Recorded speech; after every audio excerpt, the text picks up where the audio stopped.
In today's tutorial, I'm going to show you how to install print and document services on your Windows 10 laptop, tablet, or desktop computer.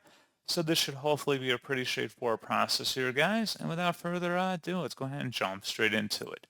So all you have to do is open up the search menu, and you want to type in Turn Windows. Best result should come back with Turn Windows features on or off. Go ahead and open that up.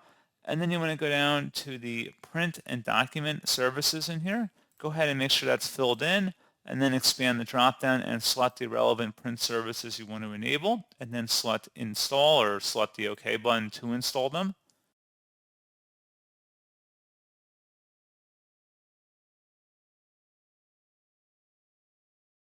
It says Windows completed the requested changes. Close out of here, and you should be good to go. So as always, thank you guys for watching this brief tutorial. I do hope that will help you out, and I do look forward to catching you all in the next tutorial.